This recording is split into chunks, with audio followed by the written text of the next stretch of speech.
Progressives threaten to kill the bipartisan infrastructure bill unless moderates go along with their budget-busting plans. Joe Biden sneaks a massive fine into the Democratic budget bill for businesses that don't force vaccines on their workers.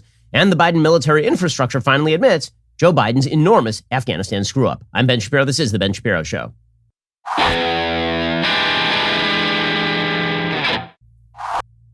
The Ben Shapiro Show is sponsored by ExpressVPN. Your data is your business. Protected at expressvpn.com/Ben. Speaking of which, it does not matter what your politics are or who you voted for.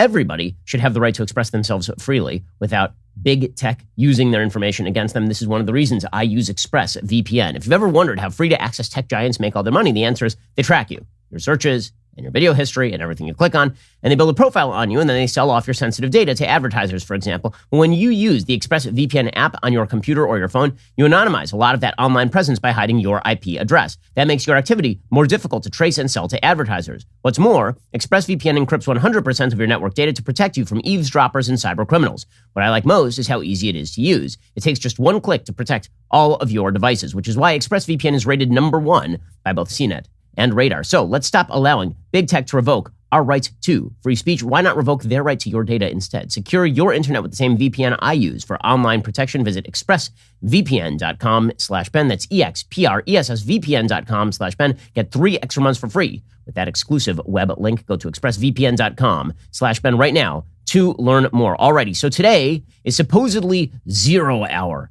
Nancy Pelosi has said that she is going to bring up for a vote the bipartisan infrastructure package. There's only one problem, which is that she probably does not have the votes. According to the New York Times, Democrats prepared legislation on Wednesday to avert a government shutdown this week, but they're desperately trying to salvage President Biden's domestic agenda as conservative-leaning holdouts dug in against an ambitious $3.5 trillion social safety net and climate bill that carries many of the party's top priorities. Always got to love the New York Times for that unbiased journalism. They're conservative-leaning holdouts, right? They're not moderates. Now they're conservative-leaning. If you just oppose spending $3.5 trillion randomly for no reason, this makes you a conservative now, which, good to know, means much more than half the country is conservative, presumably. Congressional leaders moved to address the most immediate threat, working to complete a bill to prevent a government funding lapse at Thursday on midnight. But after days of intensive negotiations to bridge bitter differences in their party over Biden's 2 biggest legislative priorities, the president and top Democrats appeared as far as ever from an agreement on their marquee social policy package, which the White House calls the Build Back Better plan, which in turn was imperiling a $1 trillion bipartisan infrastructure bill that was scheduled for a House vote on Thursday. So remember, what we have here is a failure to understand what is going on by either side of the political aisle within the Democratic side of the aisle. So you got the progressives, and the progressives are basically now threatening to shoot the hostage. Here's the progressive plan, which makes no sense at all. The moderates in the Senate want a bipartisan infrastructure bill. We will not pass your bipartisan infrastructure bill unless you vow to vote for this $3.5 trillion budget bill that you have said you're not going to vote for. So if the bipartisan infrastructure bill comes up for passage, we're going to vote against it, knowing that will then kill our budget bills. We want both of them brought up at the same time and both voted for, or we're not going to vote for your bipartisan infrastructure bill. Meanwhile, Joe Manchin and Sinema, along with a few moderates in the House, have said, we're not big on this $3.5 trillion bill, and if you bring them both up at the same time, we will vote the budget bill down. So Democrats are having a very difficult time bridging this gap, and Joe Biden has provided no leadership because, of course, Joe Biden is not alive. So that is a major problem. Joe Biden's lack of aliveness is actually kind of stunning here, because the people he should be pressuring are the progressive wing of his party. He is utterly incapable of standing up to the progressive wing of his party. This should be a shock to anybody who watched politics over the course of the last couple of years. Remember, Joe Biden ran against Bernie Sanders in the primaries. Bernie Sanders was the guy who was coming out of New Hampshire most likely to win the Democratic Party nomination. And then the entire Democratic Party infrastructure mobilized, and Joe Biden won South Carolina, and then he swept through the rest of the primaries, wiping Sanders off the board. And he did so specifically because people were very scared of both Sanders and his wildly left-wing agenda. So Joe Biden swept him, right? And then he sort of ate his agenda, and the Sanders agenda became the Biden agenda, to the point where Bernie Sanders is now basically driving the boat. Bernie Sanders is essentially telling House progressives to vote down the bipartisan infrastructure bill unless he gets the $3.5 trillion bill. Here is Bernie Sanders doing just that yesterday. My fear is that if the dual agreement that was reached is broken and we just passed the infrastructure bill, the leverage that we have here in the Senate to pass the reconciliation bill will be largely gone. I think the one hope we have is to say, look, Do you guys want to pass the infrastructure bill? I want to pass it. You want to pass that? You're going to have to deal with you're going to have to deal with reconciliation. You can't just keep slow walking this thing. Okay, when the Democratic Party is relying on Bernie Sanders for their negotiation strategy, they're out of their minds. Bernie Sanders has not been at the head of a major piece of legislation for his entire career, and the man's been in the Senate since Cato was in the Senate. Okay, the man has been in American government since well before the foundation of the United States Republic. And yet he still never passed a major piece of legislation. Why? Because he is a useless dullard when it comes to actually negotiating deals with even members of his own party. Remember, until 5 minutes ago, Bernie Sanders was considered a radical. Now he's actually leading the party. It's kind of an astonishing thing. And Joe Biden is just sitting there caving into it, which has put Nancy Pelosi in a rather awkward position because on the one hand, she wants this bipartisan infrastructure bill so that Biden has something to tout for the midterms. On the other hand, she knows that she may not get the bipartisan infrastructure bill unless she forces the moderates to vote in favor of a budget bill. And she ain't in control of the Senate in the first place. So Democrats are trying to bring pressure to bear on Joe Manchin and Kristen Sinema in the Senate. Now, before we even get to the negotiations between Democrats over the bill, I think it is worthwhile noting a couple of things. One, right now, the American economy is sort of on the brink. This was not supposed to happen. It was not supposed to happen. Remember, coming out of COVID, right, as of January, the expectations were the United States economy was going to grow maybe double digits this year. It was going to certainly be somewhere between 7 and 10% in terms of GDP growth. It was going to blow out all estimates. Instead, you have a shockingly slow economy for what should be happening right now. You have people who are not coming back to work. You have record rates of inflation. And now you have consumer confidence hitting a 7-month low. According to CNBC, U.S. consumer confidence fell to a 7-month low in September as a relentless rise in COVID-19 cases deepened concerns about the economy's near-term prospects, fitting in with expectations for a slowdown in growth in the third quarter. Now, remember, the entire media and the Biden administration are trying to convince you of two things. The reason for the economic slowdown is not because of Joe Biden's fiscal policy, and it is also not because of Joe Biden's COVID policy. The answer is it is because of both. The reason you are having an economic slowdown is because the Biden administration has been focused solely and completely on blowing money into an economy and paying people to stay home, which limits supply and drives up prices. Right? It creates inflation that is currently outpacing whatever wage increases people are seeing. Inflation rates outpacing wage inflation is called wage suppression. Okay, that's actually what is happening under Joe Biden. Your wages are not going as far as they would have earlier because of the inflation rates that have been connected to nearly every product. And that is a specific result of Joe Biden's loose fiscal policy, which he has been pushing to the Federal Reserve, as well as Joe Biden's extraordinarily loose spending policy, in which he just wants to continue to blow trillions of dollars into the economy, demonstrating once again the shortcomings of demand-side economics. The Keynesian notion that if you just keep pushing money into the economy, no matter what, just ram it in there, that suddenly the economy will be healthier, as opposed to you're taking out useless debt and redistributing wealth to a bunch of garbage programs that are essentially going to accomplish the precise reverse of what they seek to accomplish. Okay, that is problem number one. Problem number two is that Joe Biden suggested he was going to end COVID. And here is the thing. COVID, for all intents and purposes, when it comes to government policy, not when it comes to the impact of COVID, because the impact of lots of things in life is not under the control of government. COVID is over when it comes to government policy. The reason COVID is over when it comes to government policy is we now have vaccines. This has been true since literally February. Okay, since February, it has been true that if you were able to get a vaccine and you got the vaccine and you were double dosed, you were good to go. And Joe Biden was never able to let go of the zero COVID idea. And so we are going to be stuck in this morass for a very long time. Joe Biden wishes you to believe that the Delta surge that we saw in the South is responsible for the bad economic showing of his economy over the last quarter or so. The reality is that those states in the South are growing faster than the states in the North where they did not see a Delta surge. And the reason for that is because down South, a lot of people were like, okay, if I'm vaccinated, I get to go back to work. And if I'm unvaccinated and unworried, and if I get it, that one's on me. That's COVID policy. That's not COVID itself. Just as the dramatic destruction of the American economy last year was in large part due to the policy response to COVID, not COVID itself. Right now, that is 100% true. It used to be maybe 60% true because COVID was still pretty dangerous last year. There was no good solution to it. You know, if you were younger and you were healthier, maybe you could wear a mask and go back to work and still feel somewhat secure. Okay, but now that vaccines are available, COVID public policy's role is basically over. But Joe Biden insists that COVID public policy be at the top of the heap. So the destruction of the American economy that is happening right now, the attempt to ram through spending combined with bad COVID policy is leading to economic stagnation and inflation. You're getting the stagflation of Jimmy Carter beginning right now. Now, the economy is still growing. It's not that it has gone into full-scale recession the way that it was during some of Jimmy Carter's term. But there's a high likelihood that you could see something like that happen in the very near future because blue states are still locked down and Joe Biden wants to ram all this stuff through. So that is the predicate to these negotiations, which again are over a massive spending package that is not going to make things better. It's going to make things a lot worse. Because in a second, I'm going to get to what is actually in these packages. And the Biden administration is just lying to you. They're just lying to you.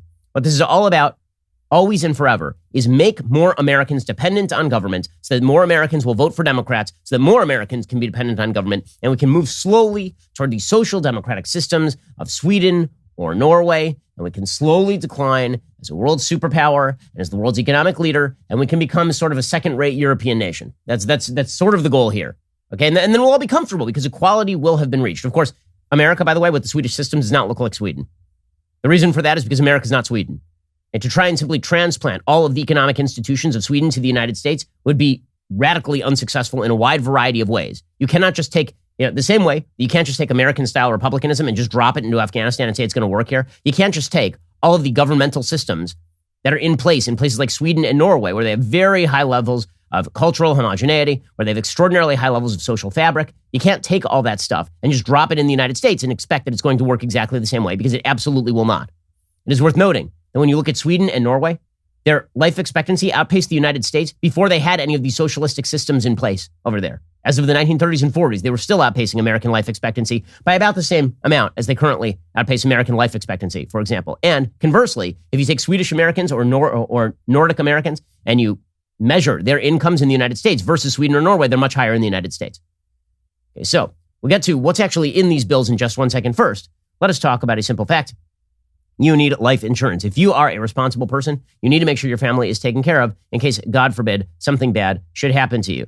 You're walking down the street and suddenly a bunch of bulls just comes running at you because you didn't realize that you were actually walking in Pamplona, and boom, as they just run right over you, their hooves smacking you in the face, and as you're bleeding and screaming, you realize, I should have listened to Shapiro and gotten life insurance from Policy Genius. You could save 50% or more on life insurance by comparing quotes with Policy Genius. In fact, you could save $1,300 or more per year on life insurance by using Policy Genius to compare policies. The licensed experts at Policy Genius work for you, not the insurance companies, so you can trust them to help you navigate every step of the shopping and buying process. That kind of service has earned Policy Genius thousands of 5-star reviews across Trustpilot and Google, and eligible applicants can get covered in as little as a week thanks to an award-winning policy option that swaps the standard medical exam requirement for a simple phone call. This exclusive policy was recently rated #1 by Forbes Advisor, higher than options from Ladder, Ethos, and Bestow. Getting started is simple. First, head on over to policygenius.com/Shapiro. In minutes, you can work out how much life insurance coverage you need. You can compare personalized quotes to find your best price. When you're ready to apply, the Policy Genius team will handle the paperwork and the scheduling for free. And Policy Genius doesn't add on extra fees. Head on over to policygenius.com/Shapiro. Get started right now. That's Policy Genius. When it comes to insurance, it's nice and quite important to get it right. Okay, so what exactly is in this bill? First of all, Democrats are lying. It is not, in fact, a $3.5 trillion bill. It is, in fact, a $5 to $5.5 trillion bill. The reason for that is because they're using a bunch of budget tricks, as the Wall Street Journal has pointed out. Here's what the Wall Street Journal pointed out just a couple of days ago. The child allowance, which is among the bill's most expensive provisions, extends the $3,000 to $3,600 per child payments for a decade. It would cost $1.1 trillion. But Democrats hid the real cost. Why? They extended that allowance only through 2025. Right? So they're lying. They're saying that this hugely expensive provision is going to sunset in 2025. Who thinks that this provision is actually going to sunset in 2025? Have you ever met a government program that has actually sunsetted?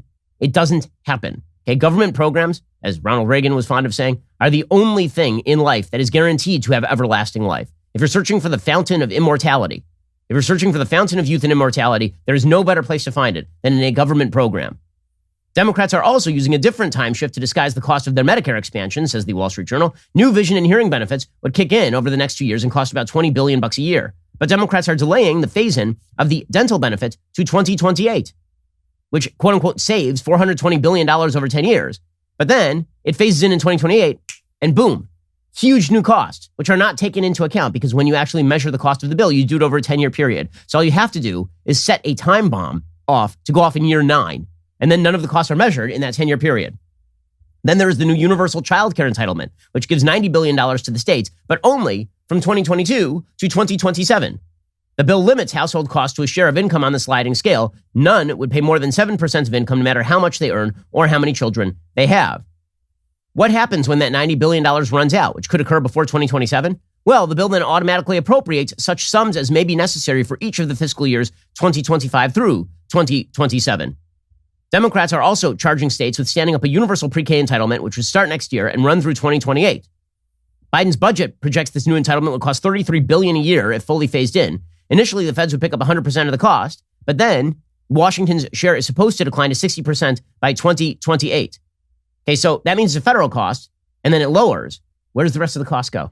To the states. So you get to pay higher taxes at the state. See, you're the same person paying state taxes and federal taxes. If they shift the cost from the federal government to the state government, you still end up paying the taxes. You just end up doing it to the state as opposed to the federal government.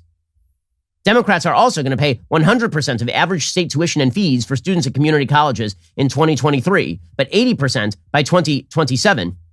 But states are going to want to increase their community college enrollment, so they're going to start picking up the tab. So bottom line is, it is not $3.5 trillion. It looks more like $5 trillion to $5.5 trillion, according to the Committee for a Responsible Federal Budget. And it's not just that. This bill is a massive entitlement program for a lot of people who, by the way, are not quote unquote struggling or trying to get by or who are poverty stricken. The expanded child tax credit, as the Wall Street Journal points out, has become a monthly government check that transfers large sums of money from childless taxpayers to financially secure middle-class families. And the allowance is now $3,600 per child under age 6, $3,000 for ages 6 through 17. A married couple making $150,000 a year with 4 kids would qualify for $13,200 a year. The credits do phase out with income, but the same family earning $400,000 could still get up to $8,000 a year. And then Biden says we need to tax all those people. A new entitlement caps childcare costs at 7% of income. Initially, that was limited to parents making 200% of the state's median income. Right? So the idea was that if you were paying 8% of your income for childcare, then we would have the government subsidize the other 1%, for example. And that was supposed to cap at like 200% of the median income. So if your state's median income is $60,000 or $50,000, you're talking about like 100 or 120 grand. Progressives got rid of the cap, so now it covers everybody. The U.S. median income for a family of 4 is now about 90 grand. Those families would pay 2% of income annually for childcare, $1,800. Taxpayers would pay the rest. That's $21,000 for 2 kids in daycare, according to estimates by the Heritage Foundation. In wealthy states, a family of 4 earning 200 grand a year could receive 23 grand. Democrats also want paid family leave, about 2/3 of average wages for up to 12 weeks a year for any family care, and would apply to both part and full-time employees. And in the case of newborns, both parents are entitled to leave. So it's not maternity care.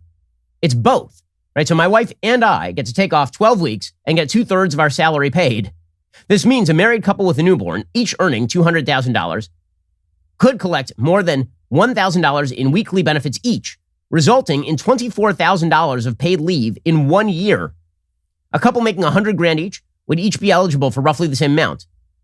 Democrats are also expanding Obamacare, and they are expanding it downward in terms of who it is applicable to. The bill includes an electric tax credit for $12,500, which is a huge chunk. By the way, you see a lot of poverty-stricken people driving around electric vehicles, driving around those Teslas, do you? Who do you think that tax credit's going to go to? And then, of course, Nancy Pelosi wants to exempt all of her blue state friends from the consequences of their own foolish fiscal actions. She wants to get rid of the state and she wants to replace the state and local tax deduction. So you'll recall that the Trump tax bill got rid of you being able to deduct your state taxes against your federal taxes, because that was really a cheap and easy way for Democrats to basically subsidize blue states. If you had a 13% state tax rate in California, you could deduct before Trump's tax plan, you could deduct your state taxes before looking at your top line income and then paying your federal income based on that. Trump got rid of that. So you use the same top line income for both your federal taxes and your state taxes. Because otherwise, what you're basically doing is you are benefiting all of the states that have high state tax rates while penalizing states like Florida that have a 0% state tax rate. Nancy Pelosi wants to replace that specifically in order to benefit her blue state friends. This bill is a boondoggle. Everybody knows that is a boondoggle. And so Democrats are going to try and convince you that the dollar cost on this is 0. I mean, this is an audacious lie. Now, the real reason Democrats are telling this lie, you've seen Joe Biden tell it, you've seen Chuck Schumer tell it, now you're seeing Nancy Pelosi tell it, that the cost of this bill is 0. The reason they're saying this is because they understand that the Republicans are saying we're not going to raise the debt ceiling while you blow out the spending. And so Democrats are like, they're 2 separate issues. Our new spending is not even going to raise the debt. Number one, it will. And number 2, when you say that it is cost-free or that it costs $0, that is lying. Here's Nancy Pelosi.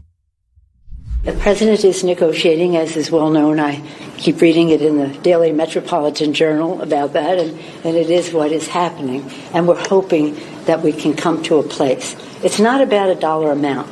The dollar amount, as the president said, is zero. This bill will be paid for. It's about what are the values that we share and how we prioritize them. And that is the place that we will go. The dollar amount is zero. Okay, this is the line they're actually going to go with. The dollar amount is zero. And Joe Biden tweeted out the other day that instead of wasting money on tax cuts, we could be making investments. And all of this is a perversion of the English language. It's the equivalent of the Democrats telling you, okay, Nancy Pelosi's walking down the street, wallet's hanging out of your back pocket. She just steals your wallet. And in your wallet's $100. She says, I could give you back this $20, but that would be wasting money. Instead, I'm going to take this $100 and I'm going to spend it essentially buying votes. I'm going to call that an investment. So the choices are I can waste money by giving you back some of your money and still stealing the rest, or I can spend all of it on random garbage that basically helps me electorally, and I will call that an investment. This is the plan. This is their big plan. Now, here's the thing. Democrats are kind of jacked either way. If they don't pass this thing, they look incompetent. If they do pass this thing, the consequences fiscally for the future are pretty dire. They are not good. Now, Joe Biden doesn't care because he doesn't have any long-term vision. Now, John Maynard Keynes once said that in the long run, we're all dead. Well, for Joe Biden, it ain't the long run.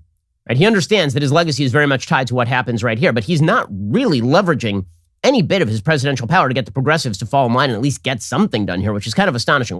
All of this is predicate to the fight between the progressives and the moderates. The media are all on the side of the progressives. So the progressives are very, very angry at Kyrsten Sinema and Joe Manchin because Kyrsten Sinema is in a purple state. And so Kyrsten Sinema refuses to go along with this $3.5 trillion budget boondoggle. Same thing with Joe Manchin, who's in the reddest state in America. He's refusing to go along with it as well. And the progressives are saying, we will kill your dreams of this bipartisan infrastructure bill if you don't give us what we want on the budget. So they are just basically threatening to do something that will not result in what they want. If they shoot the hostage, they don't get anything. I mean, they have no leverage over Manchin and Sinema in any real way here. They're trying to do it anyway. According to Politico, it is an article of faith among most Democrats that progressives will always cave to their more centrist colleagues when the time comes to vote on major legislation. And yet, on the brink of a historic bout of congressional chaos, the exact opposite appears to be happening. Over the past few days, the left has been galvanized by the idea of voting down the bipartisan infrastructure package unless their moderate counterparts first provide some commitments on the party line social spending and climate bill. That sentiment could change at any moment, but there's one reason it might not. Instead of facing the usual chastisement from prominent Democratic-leaning pundits, progressives are being cheered on for their intemperance. Yup. So you have Jamel Bouie of the New York Times tweeting his endorsement, either both bills pass or neither does. Okay, honestly, go for it, man. Cut off that nose to spite your face. I'm into it. For progressives, it's been lovely, if a bit bewildering to watch. It's a beautiful sight, said Rebecca Katz, a longtime progressive operative. This is the most together they've been. I mean, I can't remember the last time we've seen something like this. I've been retweeting Jonathan Chait and Hillary Clinton people today. It's very confusing. Well, it's not really confusing because you have to understand that Democrats see the prospects of them being able to do anything at all beyond next year's elections as basically gone. And so it's get things done while the getting is good.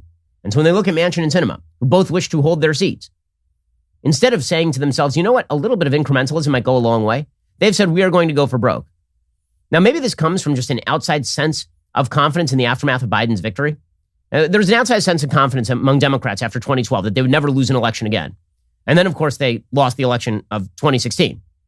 The Democrats seem to have the same feeling in 2020. And then 2022 is going to happen.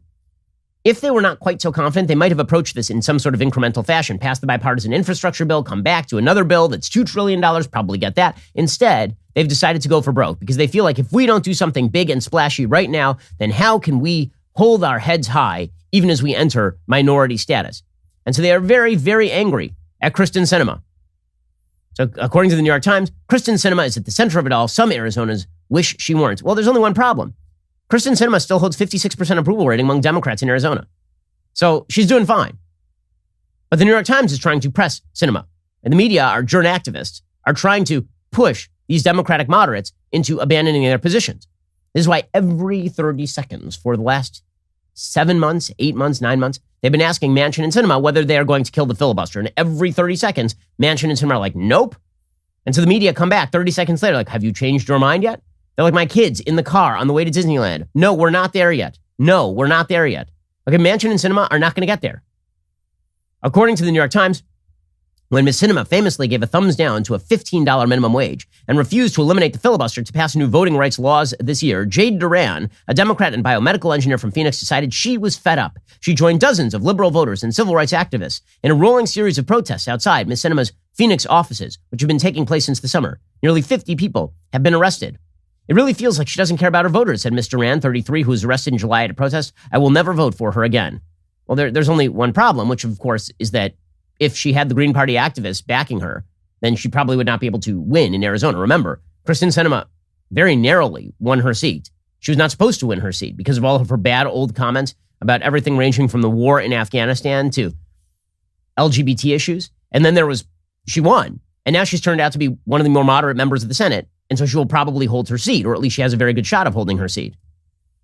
But according to the New York Times, she's facing a growing political revolt at home from the voters who once counted themselves among her most devoted supporters. She doesn't care.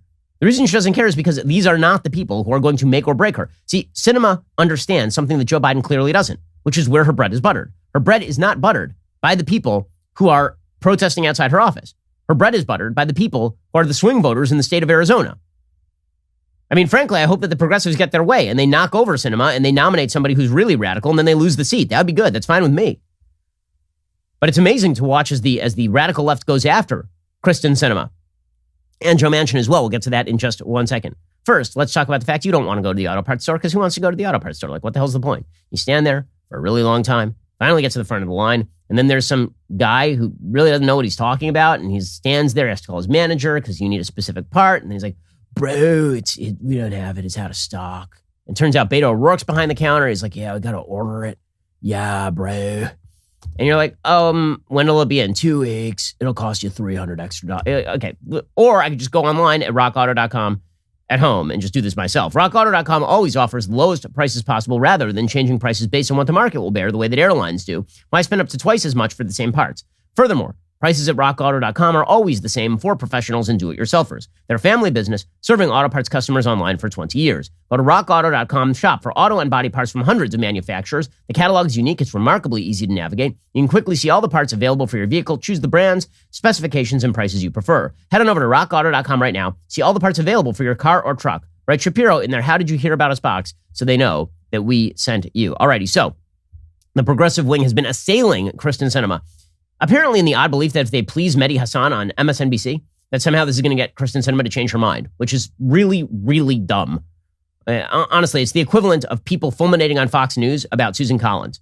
Like, I can fulminate as much as I want about Susan Collins. Susan Collins ain't listening to me. Susan Collins has her set of voters. She is not particularly interested in what those of us on the quote-unquote hard right have to say. Okay, it's the same thing when it comes to Cori Bush ripping on Kristen. Like, what in the world would Kristen Sinema care about Cori Bush, a Black Lives Matter activist and adjunct member of the squad? Why would she possibly care? But it's great virtue signaling time for Cori Bush.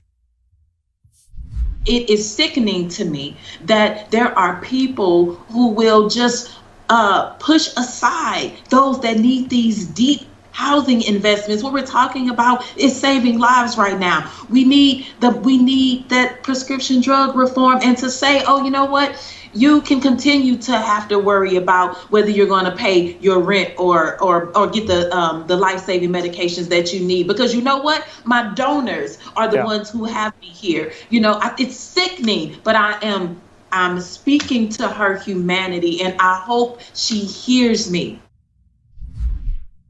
It's sickening. I'm speaking out for humanity. She's evil. She wants people not to have homes. I hope she listens to me. Yeah. Strategic acumen there from Cori Bush. Just brilliant stuff. And Mehdi Hasan, he tweeted out, this is very powerful stuff, very powerful. Yes, I'm sure it's very powerful in doing nothing. Congratulations there. Ro Khanna, who's been a guest on the program, very nice guy. But Ro Khanna, he did the same thing on MSNBC with the inimitable Joy Reid. Here you go. Why did Senator Sinema create this deadline that if we don't do something on Thursday, I'm going to walk? I mean, who legislates like that? She's a first-term senator. I mean, as a first-term member of the Congress, or even a third-term member of Congress, if I said, if I'm not going to get my way, I'm going to walk, the speaker would laugh at me, understandably. Politics is a team sport. And at the end of the day, we have to act on behalf of the American public, and we have to understand we have a president, President Biden, we have a Speaker of the House and Senate Majority Leader. They've been there for many years. They have experience. We can disagree, but have some respect and have some sense that there's a coach and someone's in charge of the team. But no, nobody is in charge of the team. They have 50 seats in the Senate, 50 plus 1. That's it. Okay, that means that every single senator is the swing vote for the Democrats. And by the way, if Ro Khanna were the swing vote in the House, he'd be using that power the same way the progressives are. The progressives are using their power right now to hold up the bipartisan infrastructure bill. Why does the logic only work one way? So the Democrats are getting desperate. Dick Durbin, the senator from Illinois, is like, just name your price. Just tell us what you want, please. Okay, here's the thing. Manchin and Sinema said what they wanted, and then the progressives in the House are the ones holding it up. But it is amazing how nobody in the Democratic Party will just say boo to the progressives. Nobody will say, listen, it is your responsibility to vote for the bipartisan infrastructure bill that is widely popular, and then we'll talk about this $3.5 trillion bill. Right? Nobody will say this to them because they're so scared crapless of their progressive wing, which is why they are in serious trouble here. I think we've shown a lot of respect to our colleagues who obviously have a different point of view when it comes to reconciliation.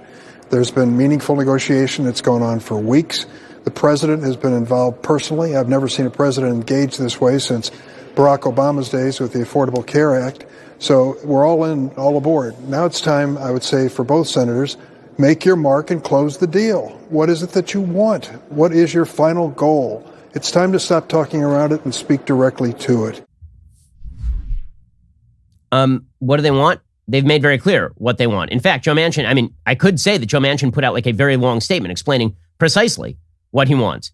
Manchin said, quote, every member of Congress has a solemn duty to vote for what they believe is best for the country and the American people, not their party. Respectfully, as I have said for months, I can't support $3.5 trillion more in spending when we already have spent $5.4 trillion since last March.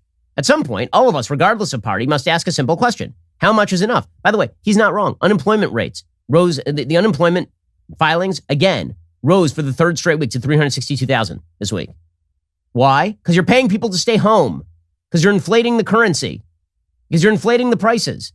Because you're doing a terrible job. And your solution to this is you blow more money into this economy. Manchin said, proposing a historic expansion of social programs while ignoring the fact we are not in a recession and that millions of jobs remain open will only feed a dysfunction that could weaken our economic recovery. This is the shared reality we all now face. And it is this reality that must shape the future decisions we as elected leaders must make. And then he talked about how careless spending was going to make things worse.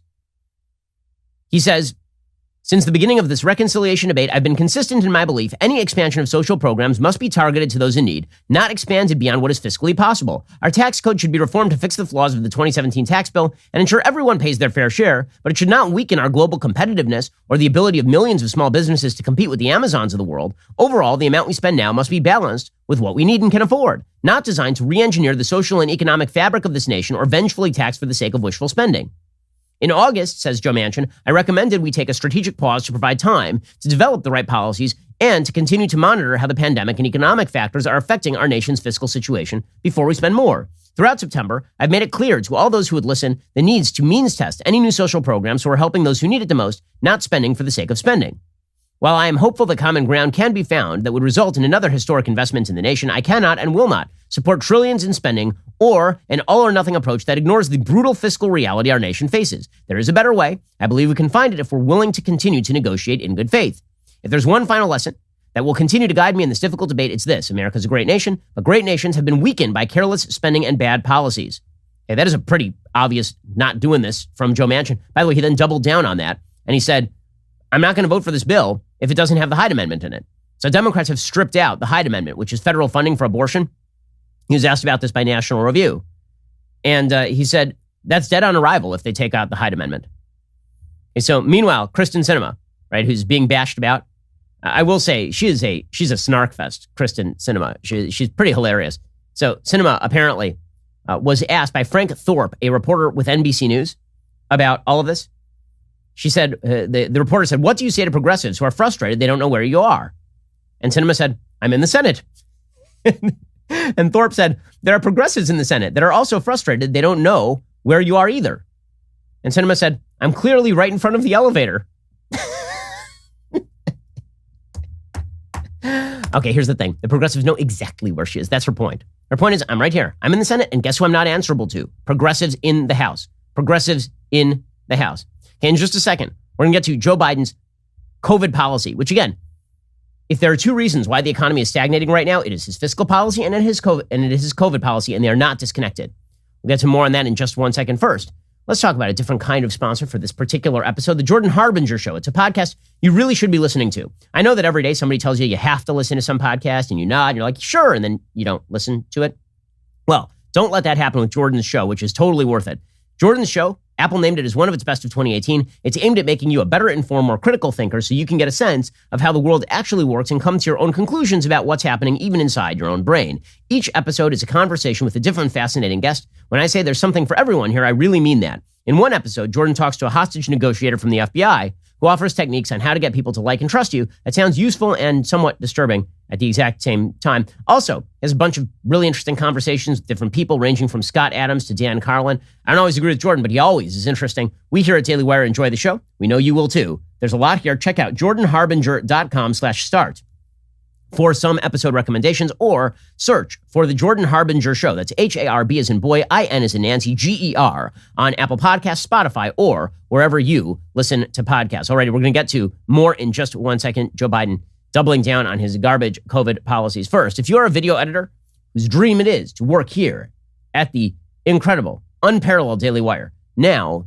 is your chance. We're searching for a new video editor to join our post-production department in beautiful Nashville, Tennessee. This person will cut and assemble raw video footage using compelling storytelling skills to creatively support and emphasize subject matter and videos for various Daily Wire projects and shows like this one. A minimum of 2 years previous professional video editing experience is required for this opportunity. This is a Nashville, Tennessee-based position. And if you don't live in Nashville, Tennessee, you should think about relocating. It's a great place to live. To apply, please submit your resume as well as a link to your reel or portfolio through dailywire.com/careers. A full list of our current openings at Daily Wire can also be found at dailywire.com/careers. Also, if you're a fan of Daily Wire Backstage, I've got excellent news for you. This October, not only will we be live and on stage at the famous Ryman Auditorium in Nashville, we're also giving one lucky member a chance to win 2 VIP tickets to get front row seats. Not just that. The winner gets a $1,500 gift card to cover travel expenses, a meet and greet with the backstage hosts, and more. Hurry, because today is the last day to enter. Tickets for the Ryman Show are sold out already.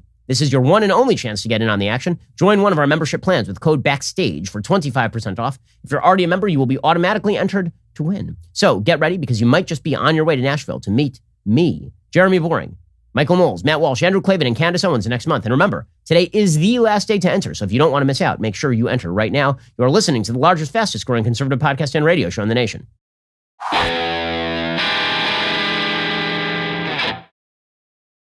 So as I've said, Joe Biden's economy is not doing well. Okay, it should be booming right now. Remember, before he took office, I said that Joe Biden had been handed just a world of joy.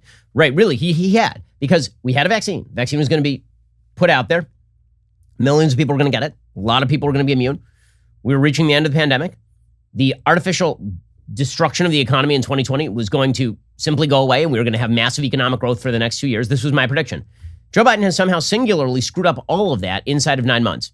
And then added on top of that an Afghanistan disaster to boot. So the other half of the fiscal policy disaster that is the Biden administration is the COVID policy disaster that is the Biden administration. And much of that has to do with the attitude that Joe Biden has taken toward public policy with regard to COVID.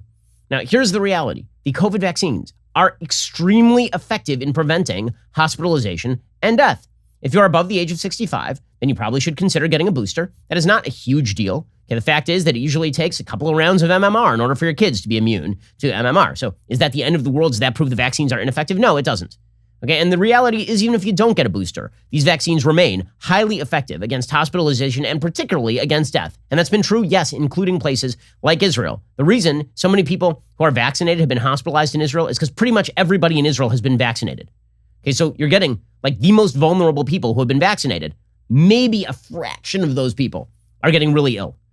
Okay, so the vaccines are super effective, which means once you've had the choice to take the vaccine or not take the vaccine, it really is nobody else's business unless you are in the situation in which so many people have chosen not to take the vaccine that it is overwhelming the hospital. And then you're back in sort of the situation that you had at the beginning of the pandemic, where in order to avoid unnecessary death at the hospitals because of lack of resources, you need to have things like mask mandates or lockdowns or something, right? That was the same logic that was originally used in March of 2020.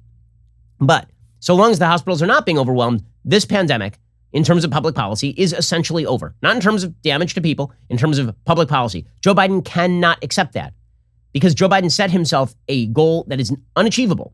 And he's making the unachievability of that goal core to his entire program. I mean, he was asked over the last couple of days, what percentage of Americans would have to be vaccinated for us to go back to normal life? This is while he was getting his booster shot because Joe Biden is 127 years old. Here is Joe Biden explaining what percentage of Americans must be vaccinated for us to, quote unquote, go back to normal. How many Americans need to be vaccinated for us to go back to normal? Like, what is the percentage of total vaccinations that have to be deployed? Well, I think we get the vast majority, like is going on in some industries and some schools, 97, 98%. I think we're awful close. But I'm not the scientist. I think, but one thing for certain, a quarter of the country can't go unvaccinated and us not continue to have a problem. Okay, a quarter of the country can't go unvaccinated and us not have a problem. Who's us? Right, who's us? The people who are unvaccinated don't have a problem in their own minds because they've decided not to get vaccinated. 75% of people who are vaccinated are vaccinated. So who the hell are you talking about? 97, 98% of the people getting vaccinated? Does he actually think that's going to happen? Or anything remotely like it? There's not a scientist in America who thinks that's going to happen. So if you set as your baseline, you have to get 97, 98% of people vaccinated in order for Joe Biden's economy to succeed and us to go back to quote unquote normal, you're going to end up with some pretty crazy policy. And by the way, you are ending up with some pretty insane policy. So right now, for example, New York has this vaccine passport that's being used. Now, we know these vaccine passports are not supremely effective. Okay, the Israeli health ministry was caught on a hot mic saying, yeah, they're not effective. We're just trying to get people to vaccinate. Okay, but Broadway returned. Okay, and in New York, they have these vaccine cards you're supposed to show. Broadway returned. Wednesday night's performance of Aladdin was canceled. Why? Because there were positive COVID tests within the cast and crew. Not that anybody was symptomatic, not that they sent home the symptomatic, not that everybody else got to stay. They closed the entire show. 24 hours in because of a breakthrough COVID case, which is not going to kill or hospitalize anybody. Okay, this is crazy. This is crazy towns. You think that somehow Broadway's remained open during flu season when everybody's shouting and spitting on each other, like Gary Oldman in an old episode of Friends. Right? Like this is, somehow they've been able to survive for, 100 years on Broadway with many outbreaks of various diseases. And yet this is what is shutting them down, is breakthrough cases of COVID among the vaccinated. If that's your logic, you end up in crazy town. And Joe Biden is ending up in crazy town. I mean, he's already in senile town. Now he has taken the way station stop in crazy town as well. One of the things that he has leveraged into this budget bill is a tenfold increase in fines for employers who, quote, willfully, repeatedly, or even seriously violate a section of labor law that deals with hazards, deaths, or serious physical harm to their employees. In other words, if a company over 100 employees does not mandatorily vax their people or get them tested every week and then testify to the federal government that they are doing so, the fines could run as high as $70,000 for serious infractions and $700,000 for willful or repeated violations, $750,000 for each fine. $750,000 for each fine, bankrupting essentially every mid-sized business in the United States that doesn't force down a vaccine mandate on people or fire everybody who's not vaccinated. The Biden administration is already starting to implement the vaccine mandate enforcement blueprints, according to Forbes.com. OSHA set precedent this summer. They published that emergency COVID-19 rule in the Federal Register. Early in September, Biden announced that 100 or more employee COVID-19 vaccine mandate. By the way, you'll notice something. The OSHA rules don't apply to customers, right? There's nothing that says you have to vax screen people who enter your establishment, which for most businesses, particularly retail businesses, that's a lot of people coming into your business who may or may not have COVID. The legislative provision passing the budget committee raises those fines 10 times higher and up to $700,000 for every willful or repeated violation. If the legislation is enacted, OSHA could levy draconian fines to enforce that vaccine mandate. This would hit an estimated 80 million workers. Okay, so that's what's in this garbage bill. And then they wonder why people are acting afraid, why the economy isn't going back to normal, because you're scaring the living hell out of them. Now, I know people who are triple vaxxed and are still acting as though they are going to die. They're walking around with KN95s after being triple vaxxed, not because they're afraid of infecting other people, but because they themselves are afraid of getting infected, which I'm sorry is crazy. That is not risk assessment. That's just you being crazy. According to the Associated Press, Bronwyn Russell wears a mask anytime she leaves her Illinois home, though she wouldn't dream of going out to eat or to hear a band play, much less setting foot on a plane. Oh, a plane. By the way, planes have not been a vector of transmission this entire time. They have HEPA filters. In Virginia, Oliver Midget rarely dons a mask, never lets COVID-19 rouse any worry, and happily finds himself in restaurants and among crowds. She is vaccinated. He is not. Right? As I have said, people who are unvaccinated are typically not worried. People who are vaccinated seem to remain worried. A poll of people aged 50 or older found 36% are very or extremely worried that they or a family member will be infected, roughly doubled since June. The increase is fueled by the vaccinated, who are especially likely to be highly worried. Just 25% of vaccinated Americans, but 61% of unvaccinated Americans say they are not worried. That is because of Joe Biden and because of Joe Biden alone. He lied about the risk to the vaccine. He literally said to the American people, you have to worry about whether you yourself are going to be infected by an unvaxxed person after being vaccinated. He said we have to protect the vaxxed from the unvaxxed. Isn't that what the vaccine is supposed to do?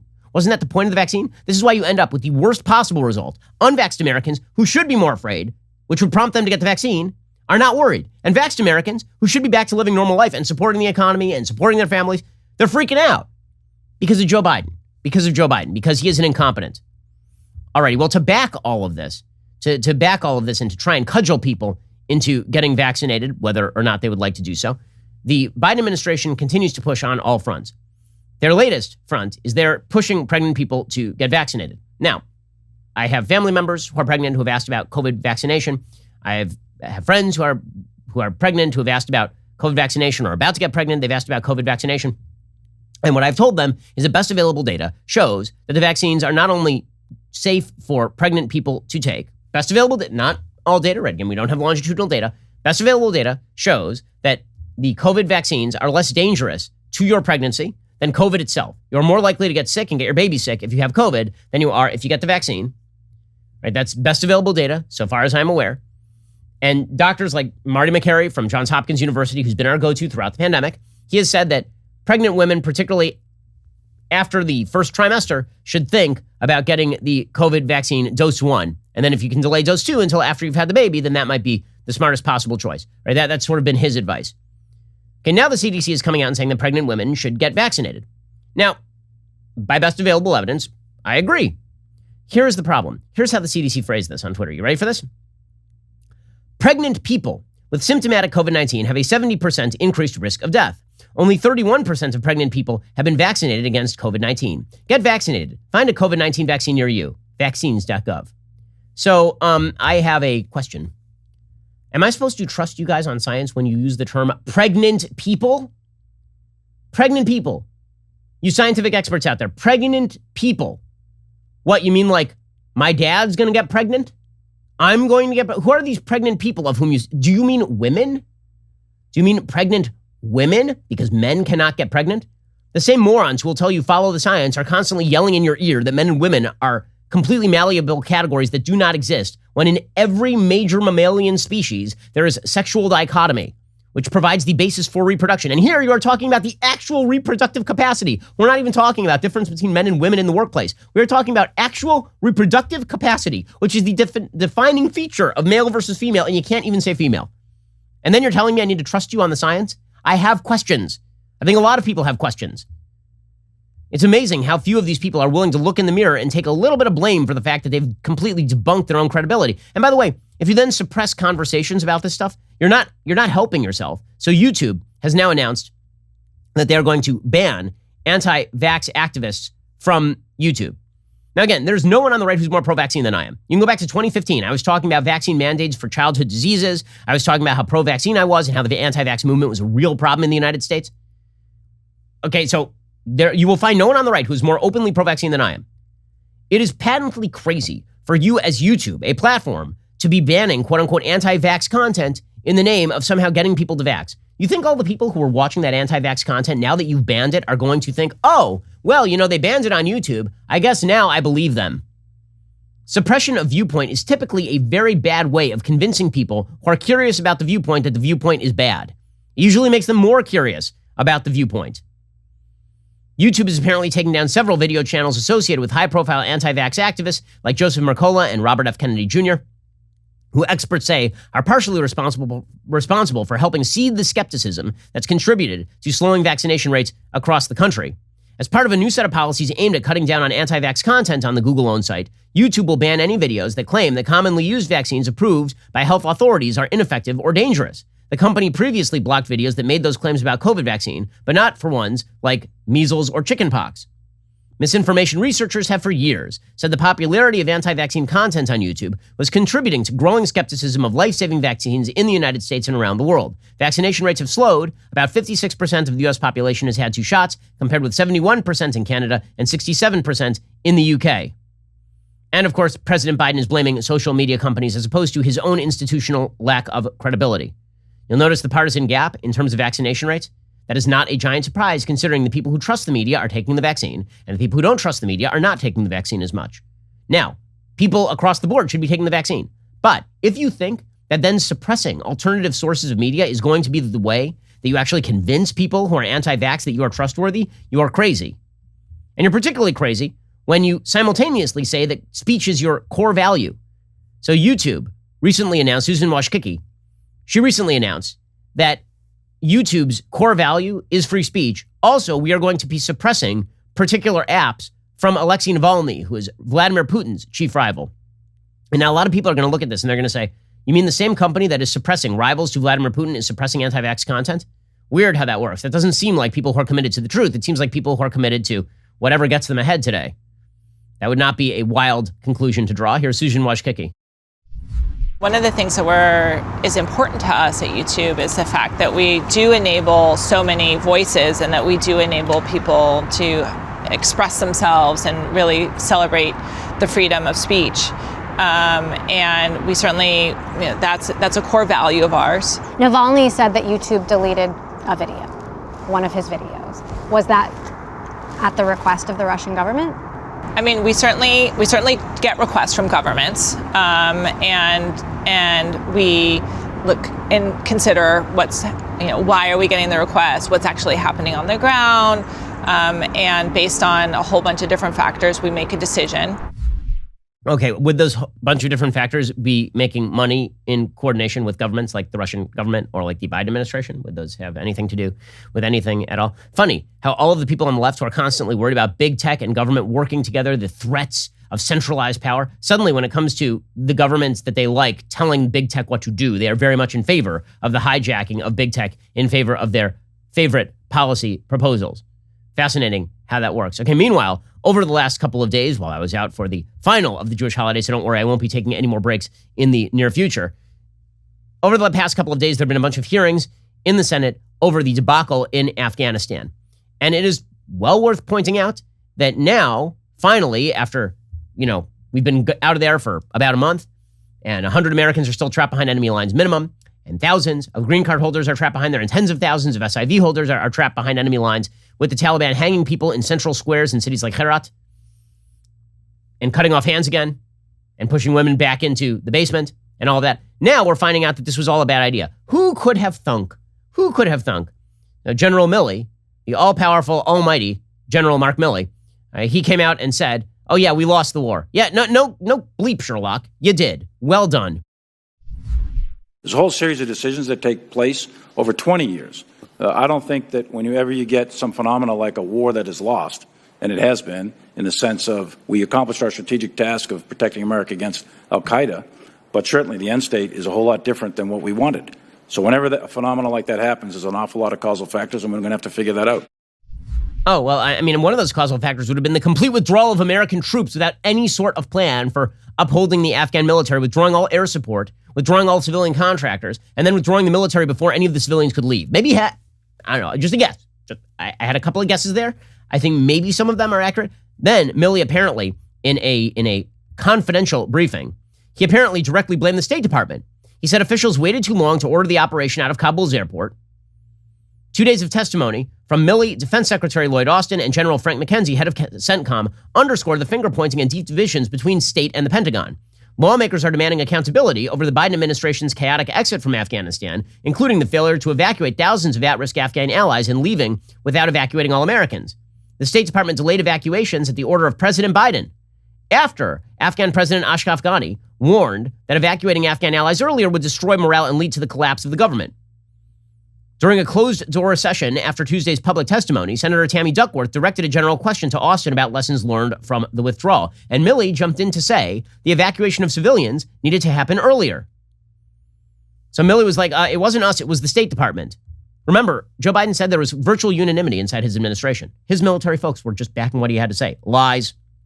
And General Milley also admitted in testimony that the Taliban never broke affiliation with al-Qaeda. Remember that time they were saying that the Taliban was helping us fight al-Qaeda and fight ISIS, and they were moderating? That was all a lie. There were 7 conditions applicable to the Taliban and 8 conditions applicable to the United States. While the Taliban did not attack U.S. forces, which was one of the conditions, it failed to fully honor any other condition under the Doha Agreement. And perhaps most importantly for U.S. national security, the Taliban has never renounced al-Qaeda or broke its affiliation with them. Oh, well, that's weird, because that might have been helpful for the American people to know when you surrendered the entire country to them. Okay, Lloyd Austin, the incompetent Secretary of Defense, he also blamed the State Department. Was it your judgment and opinion that the evacuations of civilians should have begun before the middle of August? We provided our input to the State Department. And again, it is a call of the State Department to I understand that. I understand that, Mr. Secretary. I'm asking for what your judgment was. We provided input to try to get out as many Afghans who have helped us along the way as early as possible. But again, the State Department has made its decisions. Oh, interesting how that worked. You didn't see any of this in real time, right? In real time, they were all shoulder to shoulder because your politicians lie to you. Political appointees lie to you. And just because they're generals and they're at the top of the hierarchy does not mean they're not lying to you. Okay, there's such a thing as political generals. Many of them get to the top of the hierarchy specifically because they're politically adept. Lloyd Austin now admitting, oh yeah, by the way, terrorism is a threat. Like as of right now from Afghanistan. We were told that it was like 2-3 years away. Nope, not right now. Al-Qaeda has been degraded over time. Now, terrorist organizations seek ungoverned spaces so that they can train and equip and thrive. And so there is clearly a possibility that can happen here going forward. And meanwhile, Frank McKenzie, head of CENTCOM, remember, who was praising the Taliban and he was talking about how helpful they were throughout this entire process. He admits that the Taliban offered the United States control over Kabul so we could evacuate people, and the United States turned it down at the behest of the Biden administration. They said, no, we only want Kabul airport. Oh, well, only 13 American service members had to die for that particular decision. Here's Ken McKenzie. Who made the decision to turn down the Taliban offer to allow the U.S. military to secure Kabul and put the safety of our troops in the hands of the Taliban? I did not consider that to be a formal offer, and it was not the reason why I was there. So I did not pursue it. So if someone actually made a decision, that would have been me. So we don't know if it was conveyed to the president. We don't know. I do know it was conveyed to my chain of command. Okay, it was conveyed to his chain of command. He just decided, oh, well, what? By the way, Jen Psaki now admitting, by the way, that generals did in fact want troops there. When Joe Biden was out there lying to us, saying all of his generals were in agreement with him, that was obviously untrue at the time. And some of us were pointing out he was lying at the time. Here's Jen Psaki admitting he was lying at the time. What we're talking about here was an initial recommendation in the short initial period of time of having a troop presence that would continue. Not a surprise, the recommendation over the course of the last 20 years from the military has been to maintain a troop presence. You could argue that's their job to maintain that.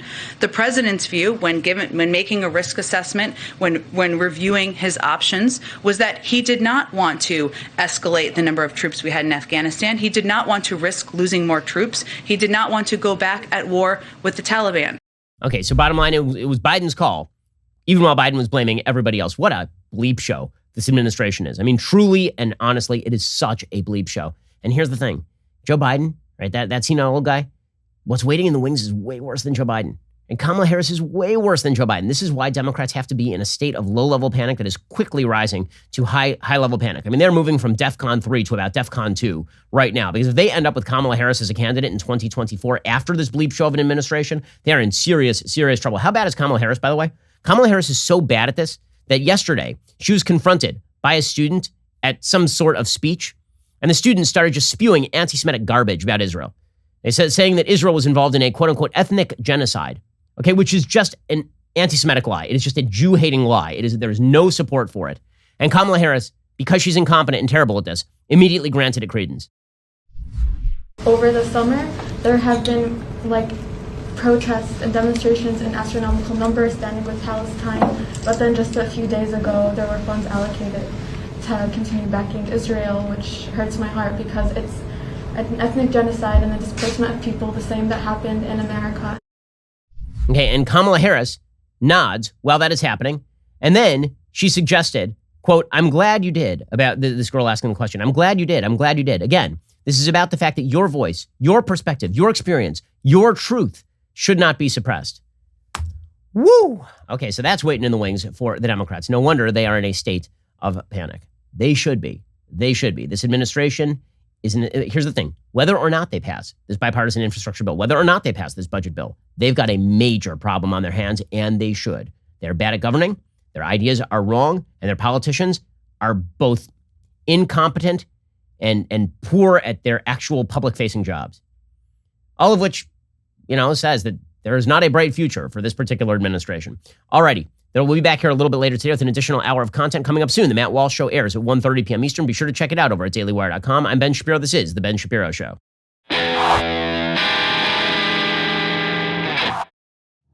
The Ben Shapiro Show is produced by Elliot Feld. Executive producer, Jeremy Boring. Our supervising producer is Mathis Glover. Production manager, Pavel Wydowski. Associate producer, Bradford Carrington. Host producer, Justin Barber. The show is edited by Adam Sayevitz. Audio is mixed by Mike Coromina. Hair and makeup is by Fabiola Cristina. Production assistant, Jessica Kranz. The Ben Shapiro Show is a Daily Wire production. Copyright, Daily Wire 2021. On the Matt Walsh Show, we talk about the things that matter, real issues that affect you, your family, our country, not just politics, but culture, faith, current events, all the fundamentals. If they matter to you, come check out the show.